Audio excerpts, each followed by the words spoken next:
حضرات مومنین السلام علیکم۔ بی بی فاطمۃ الزہرا سلام اللہ علیہا کے شہادت کے ایام چل رہے ہیں۔ ہم تعزیت پیش کرتے ہیں اپنے زمانے کے امام زمانہ اجل اللہ تعالیٰ فرجہ شریف کی بارگاہ میں اور تمام مومنین کی بارگاہ میں۔ اس وقت ایک مجلس عزا، مجلس غم بسلسلہ شہادت شہزادی فاطمۃ الزہرا سلام اللہ علیہا برائے سال ثواب عرشیہ زینبی بنت سید مزمل زینوی صاحب آن لائن گراف ایجنسی پر منعقد کی جا رہی ہے۔ اس وقت کی مجلس کو خطیب اہل بیت عالی جناب مولانا نجف آبدی مظفر نگری صاحب قبلہ خطاب فرمائیں گے۔ مجلس سے قبل تلاوت کلام پاک کے فرائض انجام دیں گے جناب قاری ندیم نجفی صاحب۔ پیش خوانی اور سوز خوانی کے فرائض انجام دیں گے جناب محمد رضا صاحب۔ بعد ختم مجلس اپنی پردرد آواز میں بین الاقوامی شہرت یافتہ شاعر اہل بیت جناب سلیم بلرام پوری صاحب اپنے مخصوص انداز میں بارگاہ معصومین علیہم السلام میں بذریعہ نوحہ خراج عقیدت پیش کریں گے۔ اس وقت کی مجلس کو آرگنائز کیا ہے جناب سید مزمل زینوی صاحب نے، محترمہ زہرہ زینوی صاحبہ نے اور شازیہ زینوی صاحبہ نے۔ آئیے حضرات، اب ہم باقاعدہ طور پر مجلس کا آغاز تلاوت کلام ربانی سے کرتے ہیں اور گزارش کرتے ہیں قاری محترم جناب قاری ندیم نجفی صاحب سے کہ وہ تلاوت کلام ربانی سے مجلس کا باقاعدہ آغاز فرمائیں۔ اللہم صلی علی محمد و آل محمد۔ اعوذ باللہ من الشیطان اللعین الرجیم۔ بسم اللہ الرحمن الرحیم۔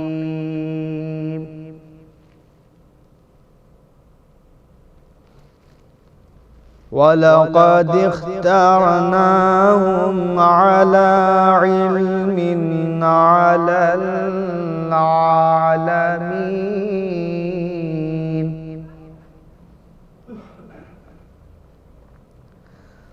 وَآتَيْنَاهُمْ مِنَ الْآيَاتِ مَا فِيهِ بَلَاءٌ مُبِينٌ۔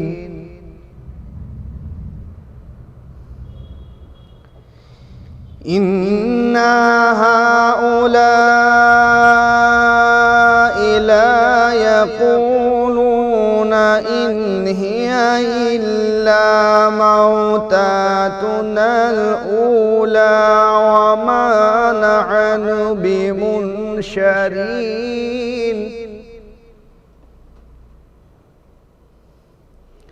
فَأْتُوا بِآبَائِنَا إِن كُنتُمْ صَادِقِينَ۔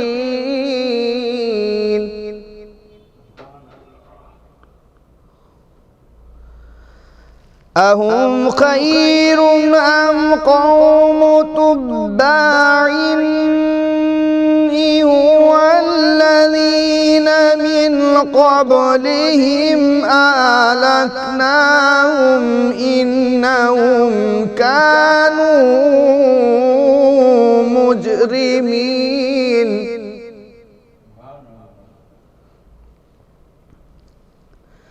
وَمَا خَلَقْنَا السَّمَاوَاتِ وَالْأَرْضَ وَمَا بَيْنَهُمَا لاعبين۔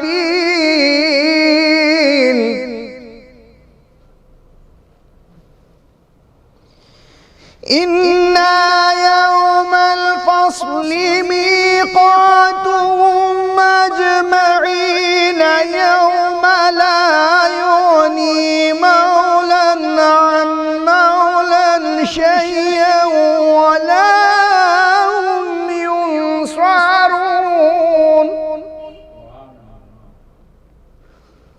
إِلَّا مَنْ رَحِمَ اللَّهُ إِنَّهُ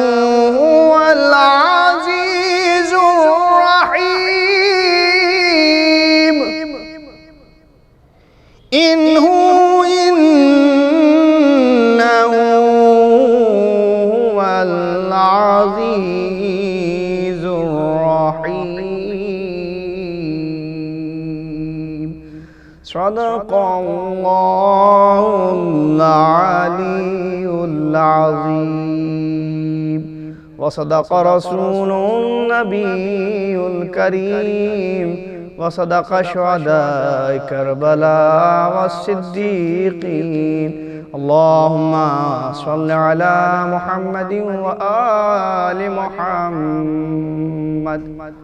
جزاک اللہ محترم قاری ندیم نجفی صاحب، آپ نے بہترین انداز میں تلاوت کلام پاک سے مجلس کا آغاز کیا، اور اب ہم گزارش کرتے ہیں جناب محمد رضا صاحب سے کہ وہ بارگاہ سرکار سید الشہداء میں خراج عقیدت پیش کریں بذریعہ سوز خوانی، بذریعہ پیش خوانی.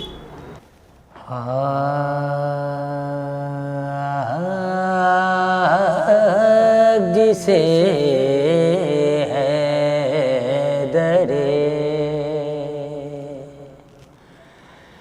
کرار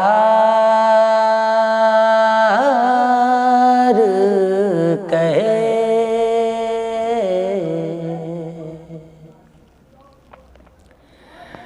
حق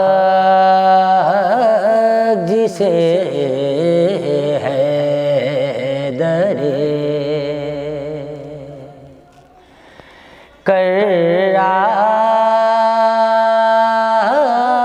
کرار کہے اور نبی احمد مختار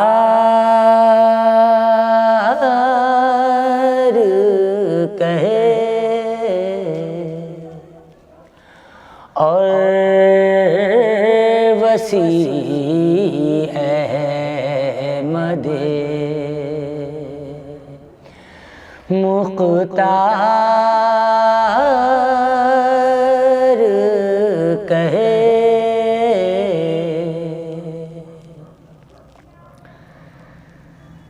وہ کیا چاہے منصب و خلافت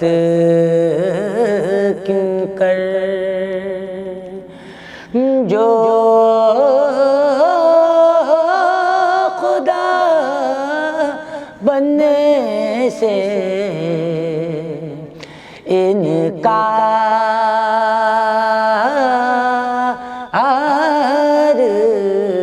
کرے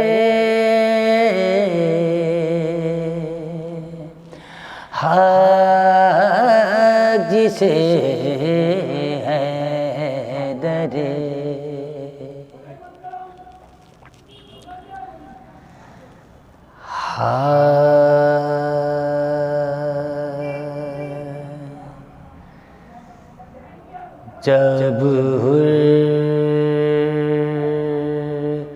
جب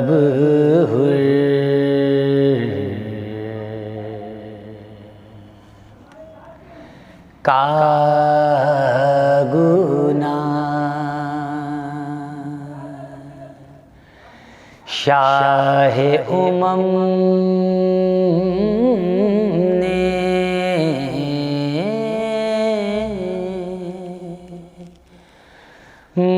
بخشا،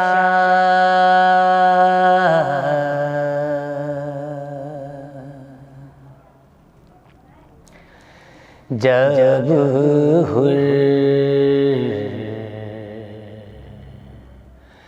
کا گناہ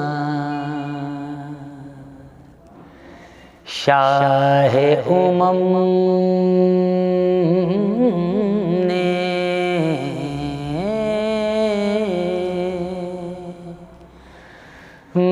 بخشا،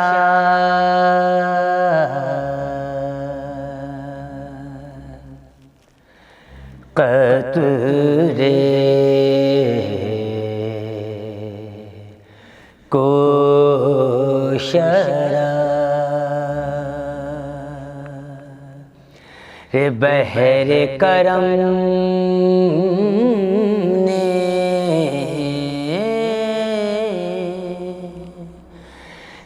بخشا،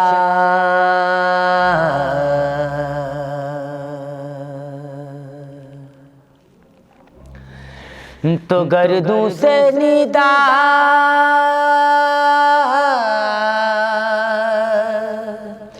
آئی کہ ایسی نبی بخشا جسے تو نے اسے ہم نے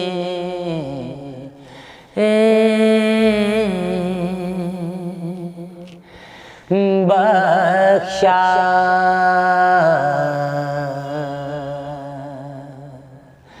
جب حر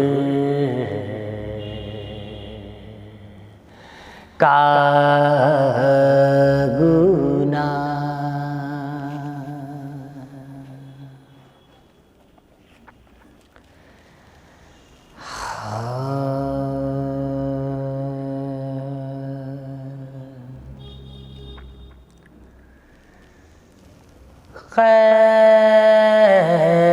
قید خانے میں تلا تم ہے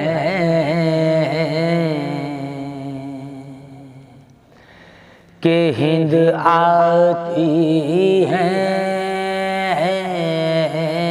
قید خانے تلا تم ہے کہ ہند آتی ہے دختر فاطمہ غیرت سے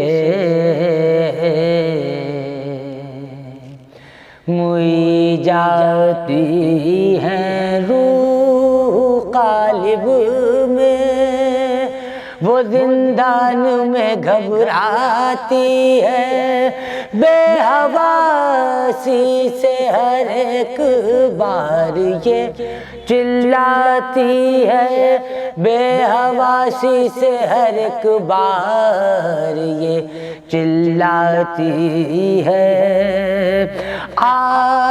آسمان دور زمین سخت کدھر جاؤں میں بیویوں مل کے دعا مانگو کہ مر جاؤں میں بیویوں مل کے دعا مانگو کہ مر جاؤں میں حیدر زندہ پہ ہوا اتنے میں امو کمال بولے دربان کے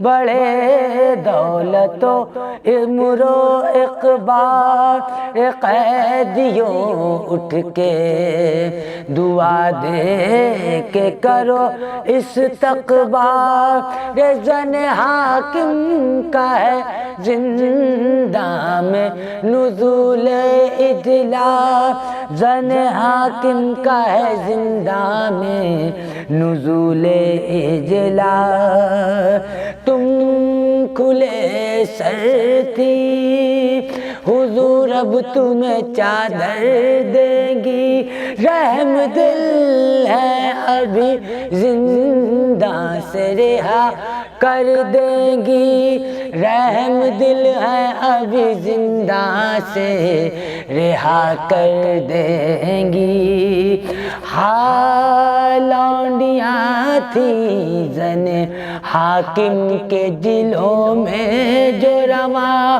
دیکھتی کیا ہے کہ ایک شیر ہے آہن میں تمام لاغرو خستہ تنو فاقہ کشو تشندہ منہ پسلی کے نشان پشت پا دروں کے نشان، منہ پسلی کے نشان، پشت پا دروں کے نشان، ساق پا آنکھوں سے زنجیر میں کر آتی ہے، استخوانوں کے لرزنے سے صدا آتی ہے، استخوانوں کے لرزنے سے صدا آتی ہے۔ گرد عابد کے پھری اتنے میں گرد عابد کے پھری، پھر وہ بحالے تغییر رکھ دیا پاؤں پسر اپنا ہٹا کر زنجیر، بولے وہ کون پکار، چلائی کنیر شبیر، السلام رسنوں توق و سلاسل کے اسیر، السلام رسنوں توق و سلاسل کے اسیر، ہے وصیت کا محل مرنے پر تیار ہے تو، کچھ کفن کے لیے رکھتا ہے کہ نادار ہے تو، کچھ کفن کے لیے رکھتا ہے کہ نادار ہے تو، غم نہ کھا غور و کفن میں تجھے دوں گی واللہ، ننگے سر تیرے جنازے کے چلوں گی ہمراہ، مرنے والے تیرا کیا نام ہے، کب سے ہے تمہار، بولے مولا ابھی 40 برس جینا ہے آ، بولے مولا ابھی 40 برس جینا ہے آ، نام بے کس بھی ہے، قیدی بھی ہے، نادار بھی ہے، حال یہ ہے کہ اسیری بھی ہے، آزار بھی ہے، حال یہ ہے کہ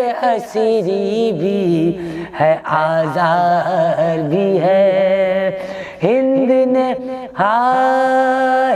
نے پوچھا مرض کیا ہے، کہا بے پدری، رو کے بولی کہ دوا کیا ہے، کہا سینہ زنی، گھر جو دریافت کیا کہنے لگے در بدری، بولی لیتا ہے خبر کون کا بے خبری، بولی لیتا ہے خبر کون کا بے خبری، کرنے کا سبب پوچھا تو شرمانے لگے، کرنے کا سبب پوچھا تو شرمانے لگے، تازیانوں کے نشان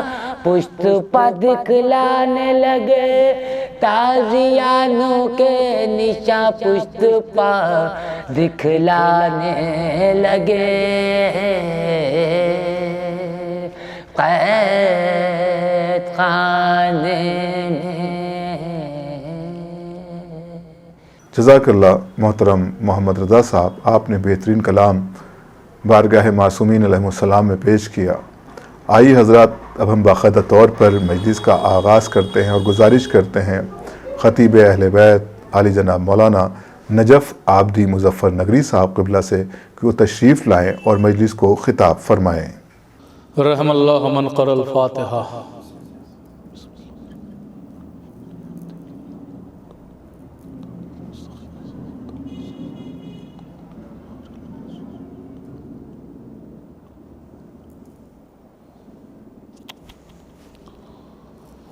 لا حول ولا قوة الا باللہ العلی العظیم۔ اعوذ باللہ من الشیطان اللعین الرجیم بسم اللہ الرحمن الرحیم الحمدللہ رب العالمین الصلاة والسلام علی محبوب رب المشرقین والمغربین جد الحسن والحسین ابی القاسم محمد اللہم صلی اللہ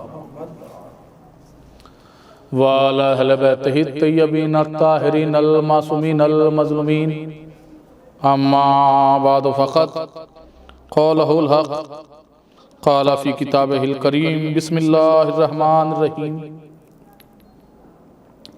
إنا أعطيناك الكوثر صلوات پڑھنا اللهم صل على محمد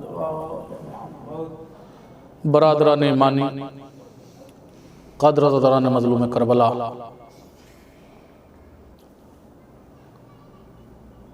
یہ مجلس عزا، یہ آج کی مجلس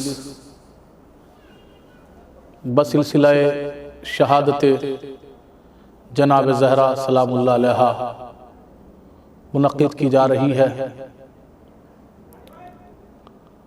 یہ آج کی مجلس جناب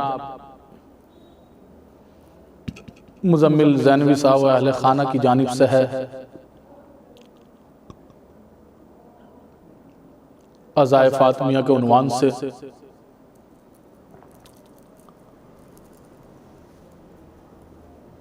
آپ حضرات کے سامنے جس آیہ کریمہ کی میں نے تلاوت کرنے کا شرف حاصل کیا وہ قرآن مجید کی بہت ہی مشہور و معروف آیت ہے، اِنَّا أَعْطَيْنَاكَ الْكَوْثَرَ، اے میرے حبیب ہم نے تمہیں کوثر عطا کیا۔ دیکھیے حضرات، یہ آج کی جو مجلس ہے یعنی عزائے فاطمیہ کی مجالس کا مزاج اور مجلسوں سے الگ ہوتا ہے، کیونکہ بھلے ہی چاہے اہل اسلام یعنی اسلام میں جتنے بھی فرقے ہیں وہ یہ کہیں کہ محرم سے صرف ایک فرقے کا تعلق ہے، لیکن عزائے فاطمیہ پورے عالم اسلام کو منانا چاہیے۔ وہ کس لیے؟ کیونکہ یہ نبی کی بیٹی کا ماتم ہے، اور اس نبی کی بیٹی کا ماتم ہے کہ جس نبی کا کلمہ پورا عالم اسلام پڑھتا ہے۔ یہ الگ بات کہ لوگ تیسری منزل تک کے ہمارے ساتھ میں نہیں ہیں، لیکن دوسری منزل تک کے تو تمام لوگ ہمارے ساتھ میں ہیں، تو لہٰذا ہونا یہ چاہیے تھا کہ پورے عالم اسلام کو مل کر عزائے فاطمیہ منانا چاہیے تھا، لیکن ہم نے دیکھا وہی لوگ کہ جو محرم میں نواسہ رسول کا غم مناتے ہیں، صرف وہی لوگ عزائے فاطمیہ منا رہے ہیں اور مجالس کا انعقاد کر رہے ہیں۔ اس کی وجہ کیا ہے؟ میں نے ایک صاحب سے کہا، دوسرے مذہب سے تعلق رکھتے تھے مسلمان، میں نے کہا چچا میں لکھنؤ مجلس پڑھنے کے لیے جا رہا ہوں، عزائے فاطمیہ کی آپ میرے ساتھ میں چلیے۔ انہوں نے کہا بھئی میں کیوں جاؤں، میں کس لیے چلوں؟ میں نے کہا سرکار جس نبی کا آپ کلمہ پڑھتے ہیں اس نبی کی بیٹی کا ماتم ہے، تو چلیے آپ میرے ساتھ میں۔ کہ لیں دیکھیں سرکار آپ سے تعلقات ہمارے ٹھیک ہیں، ساری چیزیں ٹھیک ہیں، لیکن میں مجلس میں کس لیے جاؤں؟ میں نے کہا سرکار آپ جس عالم اسلام میں رہتے ہیں اسی اسلام سے ان مجلسوں کا تعلق ہے، یہ جو مجلسیں ہو رہی ہیں۔ ویسے تو ساری مجلسوں کا ہی اسلام سے تعلق ہے، لیکن کچھ لوگوں کے سمجھانے کے لیے میں عرض کر رہا ہوں کہ ان مجلسوں کا اسلام سے ہی تعلق ہے۔ وہ کہہ لیں اسلام سے کیسے تعلق ہے، آپ ثابت کیجئے۔ میں نے کہا آپ مجھے یہ بتائیے، آپ اسلام کو جانتے ہیں، آپ اسلام کو پہچانتے ہیں کہ جی میں نے یہ بتائیے اسلام ہے کیا؟ خاموش۔ میں نے کہا اسلام کسی گھر کا نام ہے، خاموش۔ اسلام کسی شہر کا نام ہے، خاموش۔ اسلام کسی یونیورسٹی کا نام ہے، خاموش۔ ہم نے کہا اسلام کسی انسان کا نام ہے، خاموش۔ میں نے کہا سرکار کیا کبھی آپ کی اسلام سے ملاقات ہوئی؟ خاموش۔ میں نے کہا سنیے کہ بتائیے۔ میں نے کہا سنیے، دیکھیے اسلام نہ کسی انسان کا نام ہے، نہ اسلام کسی شہر کا نام ہے، نہ اسلام کسی انسان کا نام ہے، نہ کسی دکان کا نام ہے، بلکہ اسلام ایک نظریے کا نام ہے، اسلام ایک فکر کا نام ہے، اسلام ایک ضابطے کا نام ہے، اسلام ایک رابطے کا نام ہے، اسلام ایک سوچ کا نام ہے، اسلام ایک فکر کا نام ہے۔ کہ لیں جی میں نے کہا سمجھ میں آ گیا اسلام کے؟ جی ہاں سمجھ میں آ گیا۔ میں نے کہا چچا تو اب آپ یہ بتائیے کہ اسلام آیا تھا کہاں پر؟ اسلام، توجہ دیجئے گا، کوشش یہ ہے کہ ان مجلسوں کا تعلق اسلام سے ہے یا نہیں ہے۔ میں آپ حضرات کے سامنے ڈیفائن کر رہا ہوں، کل کو کوئی بھی ہمارے چھوٹے بھائی سے سوال کر سکتا ہے تاکہ وہ جواب دے سکے جی ان مجلسوں کا تعلق اسلام سے ہے یا نہیں۔ میں نے کہا چچا یہ بتائیے اسلام آیا تھا کہاں پر؟ انہوں نے کہا مکے میں۔ بھائی توجہ دیجئے آپ ذرا، اسلام ایک فکر کا نام ہے، اسلام ایک سوچ کا نام ہے، اسلام ایک نظریے کا نام ہے، اسلام ایک ضابطے کا نام ہے۔ میں نے کہا چچا یہ بتائیے کیا اسلام کے ہاتھ ہیں؟ کہلا نہیں۔ کیا اسلام کے پاؤں ہیں؟ کہلا نہیں۔ تو میں نے کہا یہ بتائیے اسلام آیا تھا کہاں پر؟ کہلیں اسلام آیا تھا مکے میں۔ میں نے آپ کہاں پر ہیں؟ کہا ہم ہیں ہندوستان میں۔ میں نے کہا اچھا آپ مجھے یہ بتائیے کہ جب اسلام کے پاؤں نہیں آیا تھا یہ مکے میں، ہندوستان تک کیسے پہنچا؟ میں کیا عرض کروں آپ حضرات کے سامنے؟ جی یہ ہندوستان تک کیسے پہنچا؟ آیا تھا کہاں پر؟ مکے میں۔ جب اس کے پاؤں نہیں تو ہندوستان تک کیسے پہنچا؟ خاموش۔ میں نے کہا اچھا یہ بتائیے جب اس کے ہاتھ نہیں تو اس نے اپنی حفاظت کیسے کی؟ خاموش۔ میں نے کہا سنیے چچا، یا تو آپ یہ مانیے اسلام کے ساتھ میں یا تو اسلام کے ہاتھ بھی ہیں یا پاؤں بھی ہیں، یا پھر آپ یہ مانیے کہ اسلام کے ساتھ میں تین لوگوں کا ہونا بہت ضروری۔ ایک وہ جو کہ اسلام کو لے کر آئے، دوسرے وہ جو کہ اسلام کو پھیلائے، تیسرے وہ جو کہ اسلام کو بچائے۔ میں نے کہا سنیے، اسلام کو لے کر آئے رسول خدا، پھیلائے علی مرتضیٰ، بچائے حسین ابن علی۔ خاموش ہوئے کہلے تو آپ یہ بتائیے تو پھر ان کا مجلسوں سے کیا تعلق، فاطمہ سے کیا تعلق؟ میں نے کہا سنیے، اور پھر فاطمہ سے کس کا تعلق ہے؟ ادھر سے ایسے سنیے، اسلام کو لے کر آئے فاطمہ کا بابا، پھیلائے فاطمہ کا شوہر، بچائے فاطمہ کا لال۔ صلوات بھیج دیجئے بر محمد وآل محمد جی، بچائے فاطمہ کا لال۔ تو لہٰذا ان عزائے فاطمیہ کا تعلق اسلام سے ہے۔ اگر آپ کلمہ پڑھتے ہیں تو آپ کے اوپر واجب ہے کہ آپ فرش عزا پہ آنے کے بعد کہیں کہ نبی میں تیری بیٹی کا ماتمدار ہوں، اے میرے نبی میں تیری بیٹی کے ساتھ میں ہوں، میں ان کے ساتھ میں نہیں ہوں جو زہرا کے اوپر ظلم کرنے والے ہیں۔ عزیزوں میں نے آپ حضرات کے سامنے جس آیت کی تلاوت کرنے کا شرف حاصل کیا وہ سورہ کوثر کی آیت ہے۔ ویسے تو قرآن کے اندر نہ جانے کتنے سورے ہیں جو شہزادی کے فضائل پڑھتے ہوئے نظر آتے ہیں، چاہے سورہ قدر ہو، چاہے آیہ نما ہو، چاہے کوئی سی بھی آیت، نہ جانے کتنی آیتیں ہیں، کتنے سورے ہیں کہ جو شہزادی کے فضائل پڑھتے ہوئے نظر آتے ہیں۔ لیکن اسی قرآن کے اندر صرف خالی اس سورے کو یہ فضیلت حاصل ہے کہ اس سورے کو سورہ فاطمہ بھی کہا جاتا ہے، اس سورے کو سورہ سیدہ بھی کہا جاتا ہے، اس سورے کو سورہ بطول بھی کہا جاتا ہے، اس سورے کو سورہ مریم بھی کہا جاتا ہے، اس سورے کو سورہ عذرا بھی کہا جاتا ہے، اس سورے کو سورہ صدیقہ بھی کہا جاتا ہے۔ یعنی کون سا سورہ؟ سورہ کوثر۔ یعنی یہ کیا ہے؟ یہ سورہ فاطمہ ہے، یہ سورہ بطول ہے، یہ سورہ زہرا ہے، سورہ کوثر۔ کہ اچھا جی، اس سورے کے اندر سب سے بڑی جو خاصیت ہے، آیت اللہ محسن قراتی فرماتے ہیں کہ اس سورے کے اندر سب سے بڑی تفسیر نور میں وہ لکھتے ہیں، کہتے ہیں کہ اس سورے کے اندر سب سے بڑی فضیلت یہ ہے کہ اس سورے کے اندر خدا نے الفاظ تو کم کیے لیکن فضیلتیں بڑھا دی۔ دیکھیے الفاظ تو بہت مختصر ہیں لیکن فضیلتیں بہت زیادہ ہیں، فضیلتیں بہت زیادہ بڑھا دی۔ وہ لکھتے ہیں کہ اس کے اندر سب سے پہلی چیز تو خدا نے یہ رکھی کہ 2 وعدے اپنے نبی سے لیے اور 2 وعدے اپنے نبی سے کیے۔ یعنی مطلب کیا؟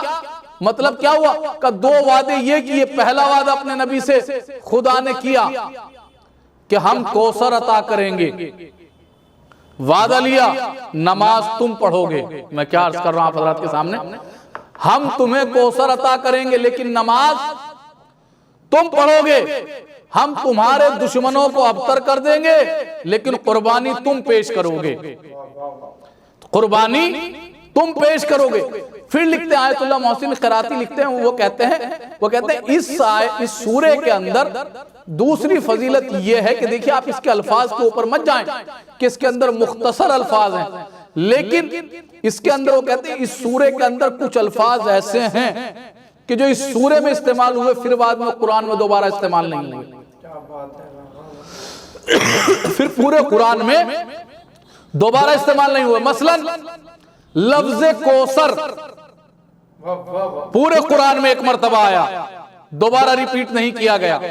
لفظ ابتر پورے قرآن میں 1 مرتبہ آیا، دوبارہ ریپیٹ نہیں کیا گیا۔ جبکہ قرآن کے اندر ہم نے دیکھا کہ جو اس آیت کے اندر الفاظ ہیں وہی دوسری آیت کے اندر ہیں، جو اس سورے کے اندر ہیں وہی دوسرے سورے میں ہیں، جو اس رکوع میں ہیں وہی دوسرے رکوع میں ہیں، جو اس پارے کے اندر الفاظ ہیں وہی اس پارے کے اندر الفاظ ہیں۔ بھئیہ جہاں اتنی تکرار ہے اس سورے کے اندر یہ کیوں رکھا گیا کہ جو الفاظ اس سورے کے اندر استعمال ہو گئے پھر وہ دوبارہ کسی سورے کے اندر استعمال نہیں ہوئے؟ وہ کس لیے نہیں استعمال ہوئے؟ اللہ محسن قراتی لکھتے ہیں کہ جو اس سورے کے اندر الفاظ استعمال ہوئے وہ دوسرے سوروں میں، دوسری آیتوں میں، دوسرے رکوع میں، دوسرے پاروں میں اس لیے استعمال نہیں کیے گئے کیونکہ مزاج قدرت یہ ہے کہ جو ہم فاطمہ کو عطا کر دیتے ہیں وہ پھر ہم کسی اور کو عطا نہیں کرتے۔ صلوات بھیج دیجئے بر محمد وآل محمد، محمد وآل محمد۔ جی جو ہم فاطمہ کو عطا کر دیتے ہیں وہ ہم کسی اور کو عطا نہیں کرتے۔ یعنی سمجھے نہیں آپ ابھی بھی؟ دیکھیے میرے پاس دلیل بھی ہے، سنیے۔ مزاج قدرت کیا ہے؟ مزاج قدرت یہ ہے کہ جو ہم فاطمہ کو عطا کر دیتے ہیں وہ ہم اور کسی کو عطا نہیں کرتے۔ بھئیہ اور اس سے بڑی کیا دلیل ہوگی؟ جیسا بابا فاطمہ کو عطا کیا ایسا کسی کو نہیں عطا کیا۔ ارے جیسے بیٹے فاطمہ کو عطا کیے ایسے کسی کو نہیں عطا کیے۔ صلوات بھیج دیجئے بر محمد محمد وآل محمد۔ نعرہ حیدری، نعرہ حیدری، یا علی، نعرہ صلوات، اللہم صلی علی محمد وآل محمد۔ جی اگر انسان سوچے فکر کے آنگن میں کبھی بیٹھے تو ذرا اس وقت عظمت فاطمہ سمجھ میں آتی ہے۔ کبھی سوچئے تو ذرا لفظ فاطمہ، فاطمہ کیا ہے؟ لفظ فاطمہ آپ کے یہاں پہ آپ دیکھتے ہیں نا کہ الفاظ کے معنی تلاش کیے جاتے ہیں، جیسے کسی کا نام رکھا جاتا ہے، مولوی صاحب سے پوچھا جاتا ہے کہ یہ نام رکھ دیں، اس کا مطلب کیا ہے، اس کے معنی کیا ہے، پوچھا جاتا ہے نا، معلوم کیا جاتا ہے۔ لفظ فاطمہ اسم اعظم میں ہے۔ لفظ فاطمہ یہ کوئی ایسا نام نہیں ہے، یہ اسم اعظم میں ہے لفظ فاطمہ۔ فاطمہ کے معنی بتاؤں آپ کو، فاطمہ کے معنی کیا ہے؟ دیکھیں لغت ہیں 3، ایک مسلمانوں کی لغت، ایک مومنوں کی لغت، ایک اماموں کی لغت۔ آئیے چلیے مسلمانوں کی لغت سے معلوم کرتے ہیں فاطمہ کے معنی کیا ہے۔ جب ہم نے مسلمانوں کی لغت سے معلوم کیا کہ فاطمہ کے معنی کیا ہیں، مسلمانوں کی لغت نے بتایا فاطمہ کے معنی ہے نبی کی بیٹی۔ جب ہم نے معلوم کیا کہ آؤ چلو مومنوں کی لغت سے معلوم کرتے ہیں، توجہ دے کر سنیے گا جملے کو، جب ہم نے مومنوں کی لغت سے معلوم کیا کہ فاطمہ کے معنی کیا ہے، تو مومنوں کی لغت نے بتایا فاطمہ کے معنی ہے جس کے چاہنے والوں کے اوپر دوزخ کی آگ حرام ہو، اسے فاطمہ کہتے ہیں۔ اللہ اکبر اللہ اکبر اللہ اکبر۔ کیا فاطمہ کسے کہتے ہیں؟ کہ فاطمہ اسے کہتے ہیں جس کے چاہنے والوں کے اوپر دوزخ کی آگ حرام ہو۔ مومنوں نے یہ بتایا، مومنوں کی لغت میں کیا ترجمہ ہے کہ فاطمہ اسے کہتے ہیں کہ جس کے چاہنے والوں کے اوپر دوزخ کی آگ حرام ہو۔ مسلمانوں کی لغت میں کیا معنی ہے؟ فاطمہ کے معنی کیا ہے؟ کہ فاطمہ کے معنی ہے نبی کی بیٹی۔ اب آئیے چلیے اماموں سے معلوم کرتے ہیں۔ جیسے اماموں سے معلوم کیا کہ یہ بتائیے فاطمہ کے معنی کیا ہے، اماموں نے فرمایا فاطمہ کے معنی ہے جو ادراک سے باہر ہو، جو سمجھ میں نہ آئے، جو فکر سے باہر ہو۔ ابھی بھی نہیں آپ سمجھے امام نے کیوں فرمایا؟ امام نے اسی لیے تو فرمایا تھا نا کہ لیلۃ القدر سے مراد ہماری جدہ فاطمہ زہرا ہے۔ صلوات پڑھیں بر محمد وآل محمد۔ اسی لیے فرمایا تھا نا امام نے کہ لیلۃ القدر سے مراد ہماری جدہ فاطمہ زہرا ہے۔ پڑھیے تو ذرا قرآن کو پڑھیے تو لہجہ تو محسوس کیجئے۔ وَمَا أَدْرَاكَ مَا لَيْلَةُ الْقَدْرِ، تم کیا جانو فاطمہ کیا ہے؟ اللہ اکبر۔ تم کیا جانو فاطمہ کیا ہے؟ قسم خدا کی سوچنے کا مقام ہے۔ جو تیرا زمانے کے لیے حجت ہے نا، جو تیرا زمانے کے لیے حجت ہے نا، ان میں سے بھی 11 معصوموں کے لیے جناب فاطمہ زہرا حجت ہے۔ ان 13 معصوموں میں سے بھی 11 معصوم یہ کہتے ہوئے نظر آتے ہیں کہ ہم زمانے کے لیے حجت ہیں، لیکن ہماری جدہ ہمارے لیے حجت ہے۔ اللہ اکبر اللہ اکبر۔ عظمت فاطمہ سمجھیے تو ذرا، سوچیے تو ذرا کہ عظمت فاطمہ کیا ہے۔ اللہ اکبر۔ یعنی امام کہتے ہیں ہم زمانے کے لیے حجت ہیں، ہماری جدہ فاطمہ زہرا ہمارے لیے حجت ہیں۔ عزیزو اگر میں حجت پہ بحث کرنے لگوں تو بہت زیادہ وقت چلا جائے گا، لیکن میں جلدی سے اپنی منزل کی طرف آتا ہوں۔ سنیے، ہماری جدہ فاطمہ زہرا ہمارے لیے حجت ہے، ہم زمانے کے لیے حجت، ہماری جدہ ہمارے لیے حجت۔ دیکھیے رسول کی حدیث ہے، نبی کی حدیث ہے کہ اگر کوئی شخص اپنے باپ کا احترام نہ کرے، اپنے والد کا احترام نہ کریں، احترام نہ کرے، یا اس سے 2 قدم آگے بڑھ جائے، والد کے چلتے ہوئے اس سے آگے نکل جائے، رسول کی حدیث ہے رزق بھی کم ہو جائے گا، عمر بھی کم ہو جائے گی۔ کیا ہے رسول کی حدیث؟ رسول کی حدیث ہے کیونکہ والد کا احترام واجب ہے۔ ایسا نہیں ہوگا کہ والد اگر کسان ہیں، اگر والد کسان ہے بیٹا عالم دین بن گیا، تو یہ نہیں ہوگا کہ اگر والد آ رہا ہے تو بیٹا احترام میں کھڑا نہ ہو۔ نہیں، اس کے اوپر واجب ہے کہ جیسے ہی والد آئے، جیسے ہی اس کا باپ آئے، اس کے اوپر واجب ہے کہ اپنے باپ کی تعظیم میں بیٹا اٹھے، کیونکہ باپ کی تعظیم ہے واجب۔ اور رسول کی حدیث ہے کہ اگر کوئی شخص اپنے باپ کی تعظیم نہیں کرتا ہے تو عمر بھی کم ہو جائے گی، رزق بھی کم ہو جائے گا۔ رسول نے فوراً پھر حدیث فرمائی، رسول نے کہا میں اور علی اس امت کے باپ ہیں۔ اللہ اکبر اللہ اکبر۔ کیا رسول نے فرمایا میں اور علی اس امت کے باپ ہیں؟ قسم خدا کی سوچنے کا مقام ہے۔ اما جب گھر کے باپ کی یہ اہمیت ہے تو امت کے باپ کی کیا اہمیت ہوگی؟ صلوات پڑھیں بر محمد وآل محمد۔ جی کیا ایسا نہیں ہوگا کہ اگر بیٹا عالم ہو گیا، باپ پڑھا لکھا نہیں ہے تو بیٹا تعظیم نہ کرے؟ نہیں، باپ کی تعظیم واجب ہے۔ مثلا مرجع جہانی حضرت آیت اللہ سستانی عالم ہے، مرجع جہانی ہے، باپ ان کے اتنے بڑے عالم نہیں تھے جتنے بڑے عالم آیت اللہ سستانی ہیں۔ لیکن اگر ان کے والد آ جائیں اور سستانی صاحب بیٹھے رہیں، احترام میں کھڑے نہ ہوں، تو شرف چلا جائے گا، شرف چھن جائے گا، کیونکہ بھلے ہی چاہے آیت اللہ، لیکن اپنے باپ کی تعظیم واجب ہے۔ اسی لیے تو علماء اہل سنت نے لکھا، ساری کتابوں میں مفسرین نے لکھا، علماء اسلام نے لکھا کہ رسول کے آنے سے پہلے رسول کے باپ کو دنیا سے اٹھا لیا گیا۔ کس لیے اٹھایا گیا؟ کہیں نبی کو ان کی تعظیم میں کھڑا نہ ہونا پڑے، کیونکہ بیٹے کے اوپر باپ کی تعظیم ہے واجب، بیٹے کے اوپر باپ کا احترام ہے واجب۔ میرے پاس دلیل ہے بھائی، جناب یوسف سے جب جناب یعقوب ملنے کے لیے آئے تو جناب یوسف گھوڑے کے اوپر سوار تھے، یوسف نیچے نہیں اترے، انہوں نے سوچا نہ جانے میری قوم کے اوپر کیا اثر پڑے گا، ان لوگوں کے اوپر کیا اثر پڑے گا۔ وہ بیٹھے رہے گھوڑے پہ، تھوڑی دیر کے بعد کیا دیکھا کہ ہاتھ سے ایک روشنی نکلی اور غائب ہو گئی۔ ایک مرتبہ یوسف نے کہا یہ کیا ہوا؟ اللہ نے کہا کہ ہم نے تمہاری نسل سے نبوت کو ختم کر دیا۔ اللہ اکبر! صرف خالی کس لیے کہ باپ کے احترام میں گھوڑے سے نہیں اترے۔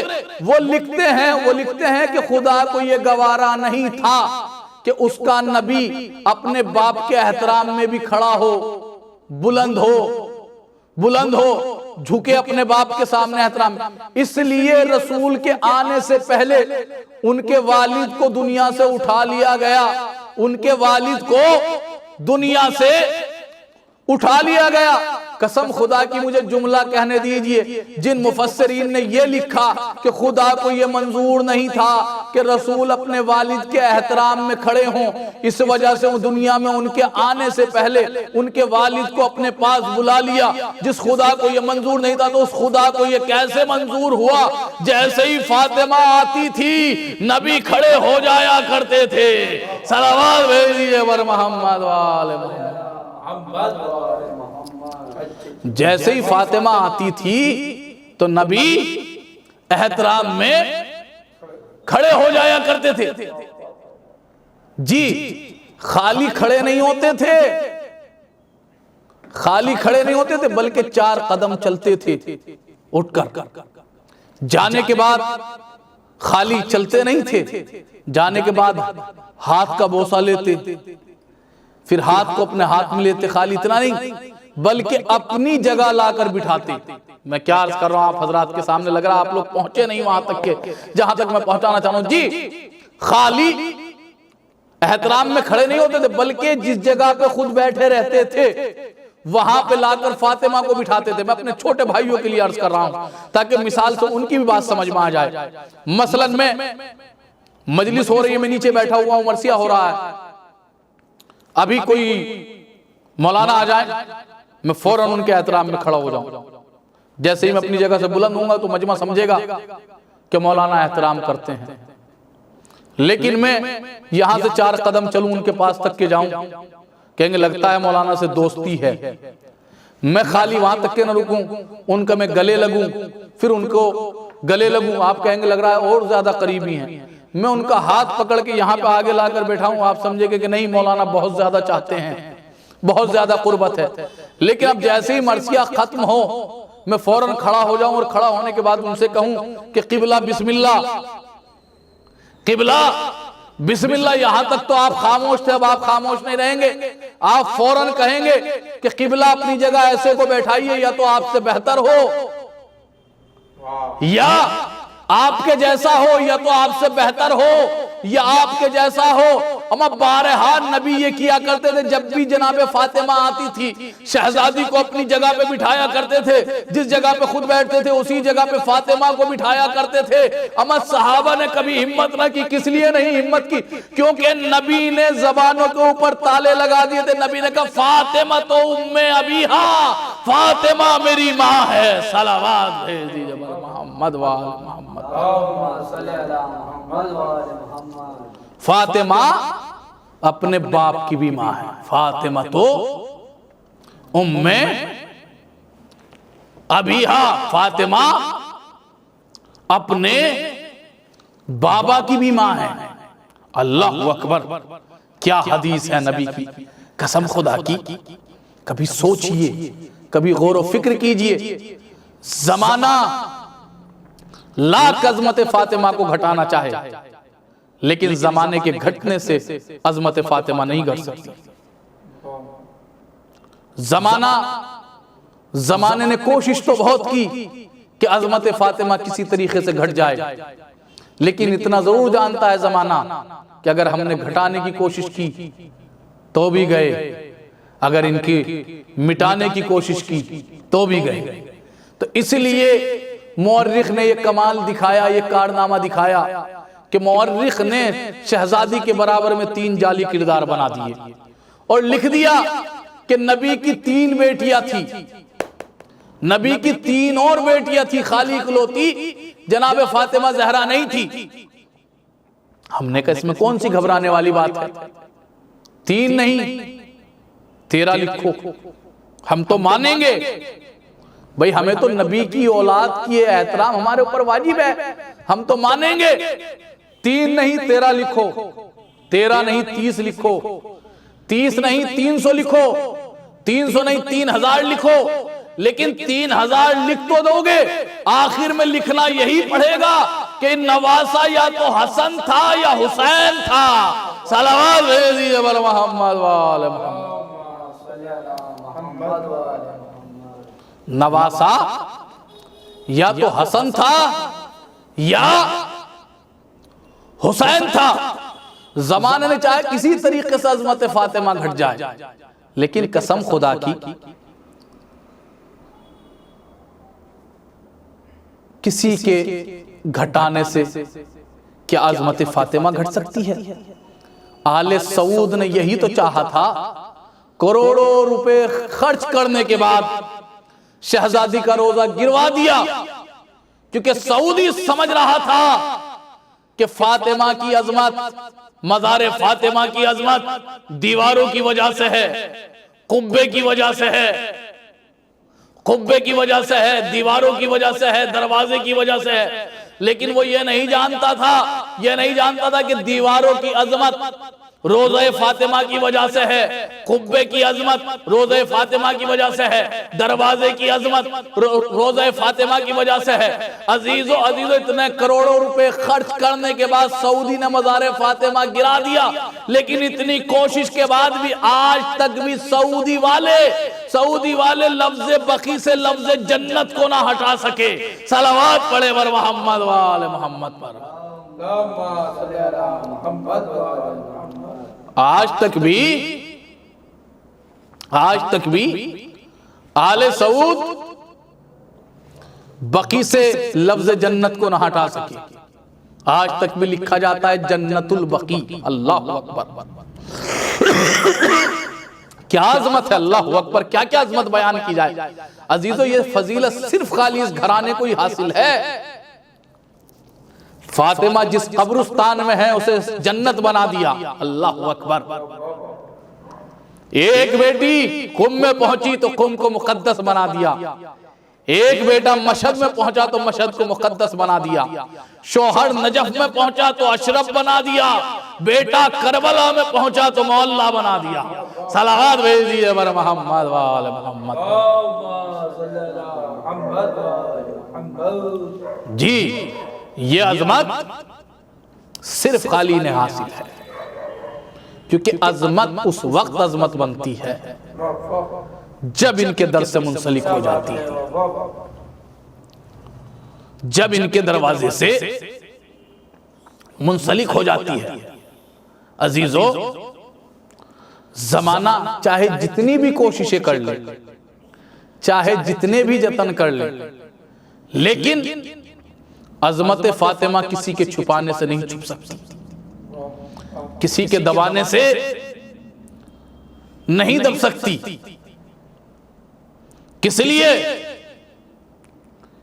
کیونکہ پردہ غیب میں ہمارا امام موجود ہے، اور جس کا کوئی وارث ہوا کرتا ہے نا اسے کوئی مٹا نہیں سکتا۔ صلوات پڑھیں بر محمد وآل محمد۔ جس کا کوئی وارث ہوا کرتا ہے اس کو کوئی اتنی آسانی سے نہیں مٹا سکتا۔ عزیزو، لوگوں نے کوشش تو بہت کی کہ ان کی عظمت ختم ہو جائے، پر لیکن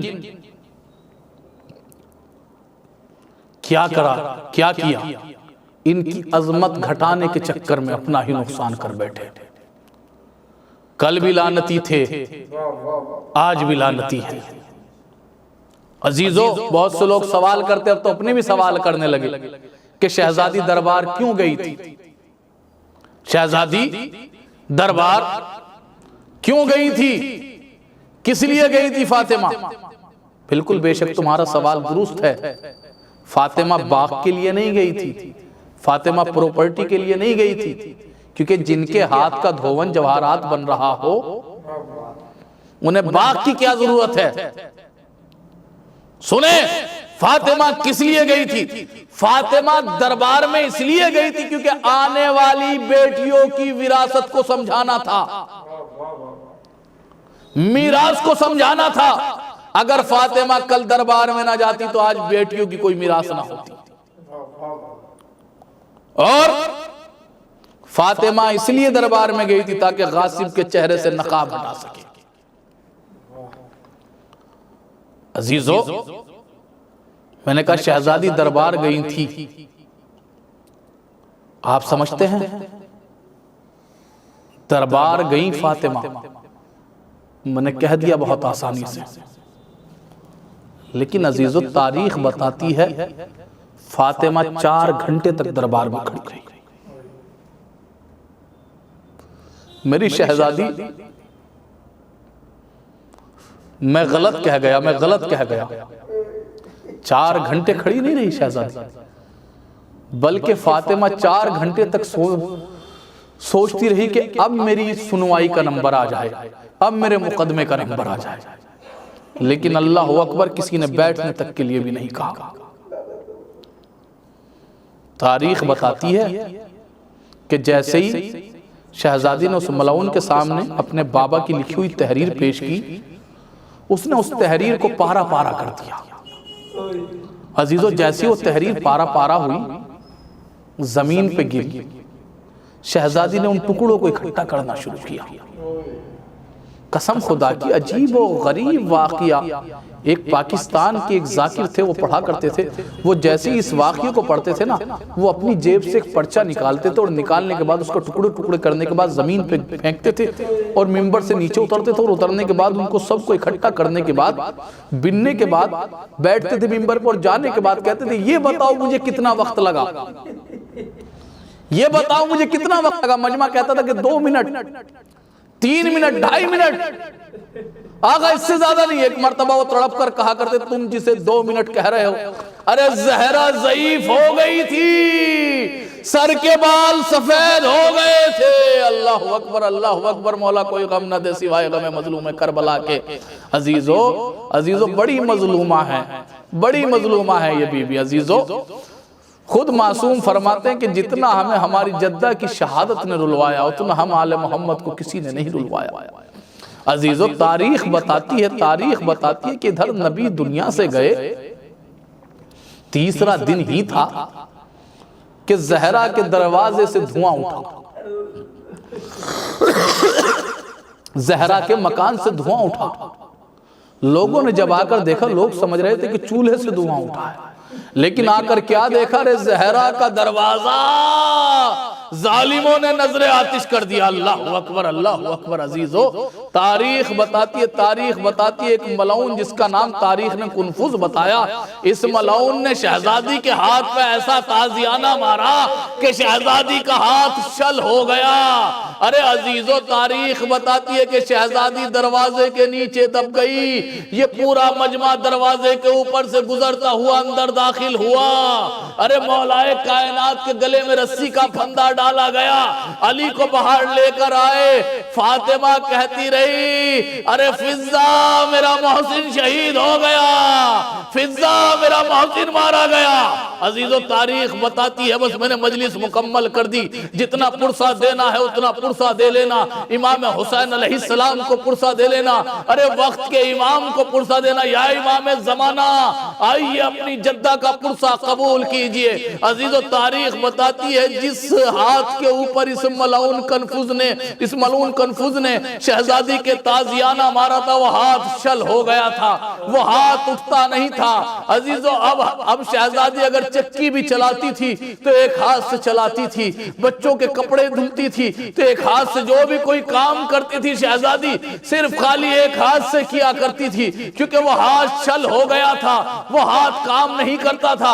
ارے تسبیح بھی دوسرے ہاتھ سے پڑھا کرتی تھی، چکی بھی دوسرے ہاتھ سے چلایا کرتی تھی۔ لیکن عزیزو تاریخ بتاتی ہے جب زہرا کا جنازہ تیار ہوا، ارے صحن خانہ میں رکھا گیا، ایک مرتبہ مولا کائنات نے کہا آؤ حسن اماں کو آخری سلام کر لو، آؤ کلثوم اماں کو آخری سلام کر لو، آؤ زینب اماں کو آخری سلام کر لو۔ ارے سب رخصت ہو گئے، آخر میں مولا نے دیکھا رے کربلائی شہزادہ نظر نہیں آتا، کیا دیکھا ایک گوشے میں امام حسین آنسو بہا رہے تھے۔ ایک مرتبہ مولا نے کہا رے میرے لال حسین اماں کا آخری دیدار نہ کرو گے؟ ایک مرتبہ امام نے کہا، امام حسین کہتے بابا جب تک کہ اماں نہ بلائے گی ارے ہم نہ آئیں گے۔ عزیز و تاریخ بتاتی ہے ارے بندے کفن ٹوٹے، ارے جو ہاتھ نہ چکی چلانے میں کام آتا تھا، ارے جس سے نہ تسبیح پڑھ پاتی تھی عزیزو، وہی ہاتھ بندے کفن سے باہر نکلا، کہا آجا میرے لال حسین آجا، میری آغوش میں آجا۔ عزیز و امام حسین نے کہا اماں تم بھی کربلا میں چلی آنا، انا للہ و انا الیہ راجعون، سیعلم الذین ظلموا ای منقلب ینقلبون۔ پروردگار ہماری اس مختصر سی عبادت کو قبول فرما، پروردگار جتنے بھی شرکائے مجلس ان سب کی حاجتوں کو پورا فرما، پروردگار جتنے بھی شیعان حیدر کرار پریشان حال ہیں ان سب کی پریشانیوں کو دور فرما، پروردگار جناب مزمل زینوی صاحب کی تمام تر نیک حاجتوں کو پورا فرما، ان کو شفاء کاملہ عنایت فرما، جناب مزمل زینوی صاحب اور ان کے پورے اہل خانہ کو ہر طریقے کی آفت و بلا سے محفوظ رکھ۔ پروردگار ہمارے علماء حق کا سایہ ہمارے سروں کے اوپر قائم دائم رکھ۔ پروردگار سب دعاؤں میں سب سے اہم دعا یہ ہے، ہماری جدہ فاطمہ زہرا سلام اللہ علیہا کا روزہ ابھی تک تعمیر نہیں ہوا ہے، ہمارے بازوؤں کے اندر وہ قوت عطا کر جس سے کہ ہم اپنی شہزادی کا روزہ تعمیر کر سکیں۔ پروردگار سب دعاؤں میں سب سے اہم دعا یہ ہے، زمانہ بہت برا شوق چل رہا ہے، ہمارے وقت کے امام کے ظہور میں تعجیل فرما، ہمیں ان کے عوان و انصار میں شمار فرما۔ جزاک اللہ قبلہ نجف آبدی مظفر نگری صاحب، آپ کا بہترین بیان یقیناً مومنین کے دلوں کو منور کر رہا تھا۔ ہم خدا کی بارگاہ میں دعا گو ہیں پروردگار آپ کے علم میں مزید اضافہ فرمائے۔ اب ہم نوحہ کے لیے گزارش کرتے ہیں شاعر اہل بیت عالی جناب سلیم بلرام پوری صاحب سے کہ وہ اپنی پردرد آواز میں بذریعہ نوحہ خوانی خراج عقیدت پیش فرمائیں۔ بے پردہ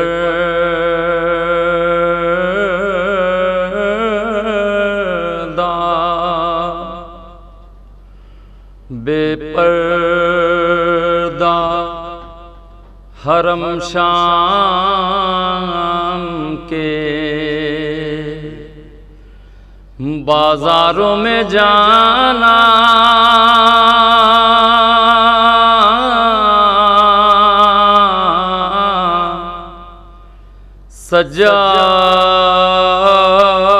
سجاد سے پوچھو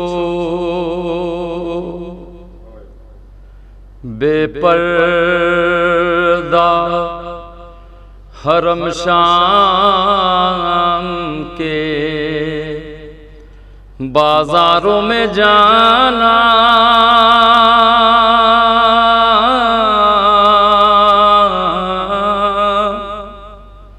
سجاد سے پوچھو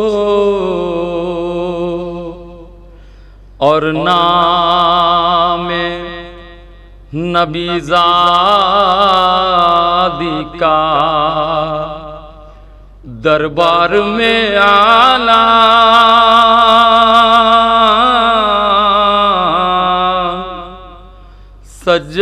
سجاد سے پوچھو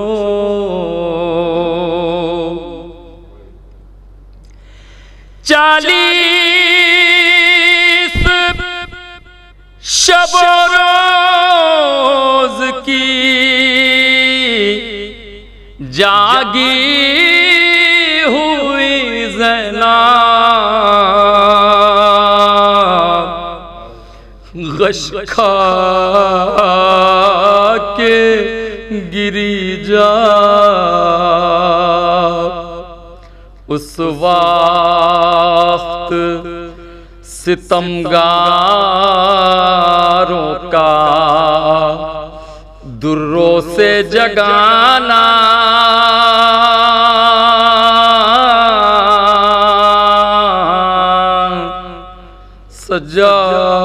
سجاد سے پوچھو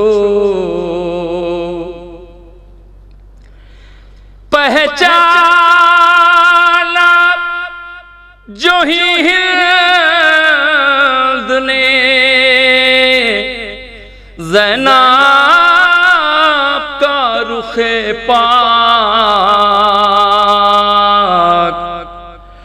دل غم سے ہوا چاک اور رو کے نبی زادی کا احوال سنانا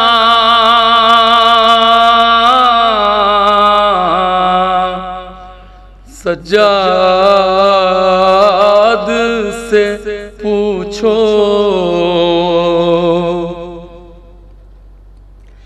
ماں بہنوں کے سر کو جو کھلا دیکھ نہ پایا حیدر کا دلارا نیزے سے زمیں پر سرے عباس کا آنا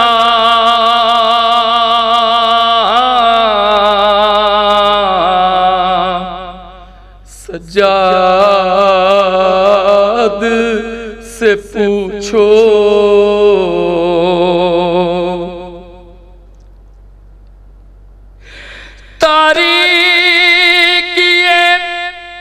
زندہ وہ اندھیرا وہ سکینہ تاریک یہ زندہ وہ اندھیرا وہ سکینہ جب موت نے گھیرا ان آخری لمحات میں بابا کو بلانا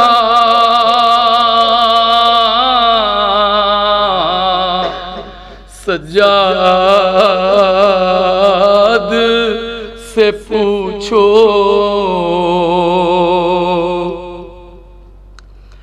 معصوم سکینہ نے جو ہاتھوں کو اٹھایا بابا کو بلایا معصوم ثقیلا نے جو ہاتھوں کو اٹھایا بابا کو بلایا بیٹی کی صدا پر سرے شبیر کا آنا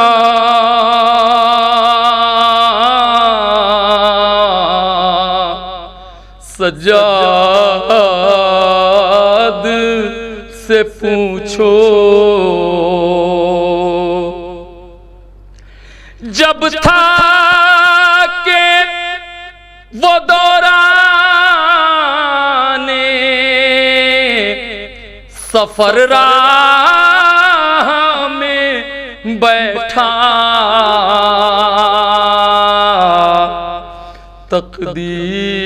تقدیر کا مارا ہر بار ستمگار کا زنجیر ہلانا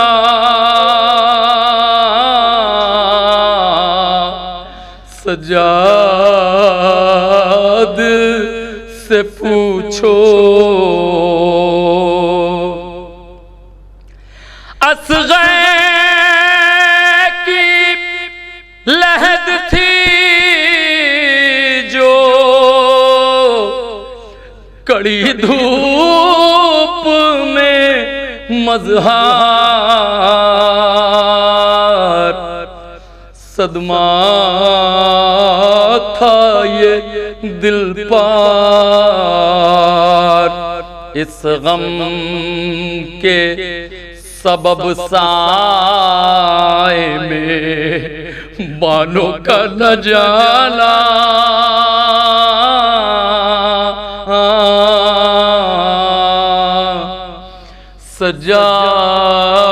سجاد سے پوچھو. جزاک اللہ جناب سلیم بلرام پوری صاحب، آپ نے پردرد آواز میں بہترین نوحہ سامعین کے درمیان پیش کیا. یقیناً یہ تلاوت کلام ربانی، یہ ذکر محمد وآل محمد، یہ نوحہ خوانی مرحومہ عرشیہ زینبی صاحبہ کے لیے بہترین ایصال ثواب کا سبب بنے گا، اور ان کے متعلقین بالخصوص ان کے والد جناب سید مزمل زینوی صاحب، والدہ زہرہ زینوی صاحبہ اور بہن شازیہ زینوی صاحبہ کے قلب کے تسکین کا سبب بنے گا. مومنین، کیونکہ شہادت بی بی فاطمۃ الزہرا سلام اللہ علیہا کے ایام چل رہے ہیں، مجلسوں کا سلسلہ جاری ہے، اسی حوالے سے یہ مجلس آن لائن منعقد کی گئی ہے، اور جس کا ثواب خدا کی بارگاہ میں ہم سب دعا گو ہیں کہ عرشیہ زینوی صاحبہ کو پہنچے.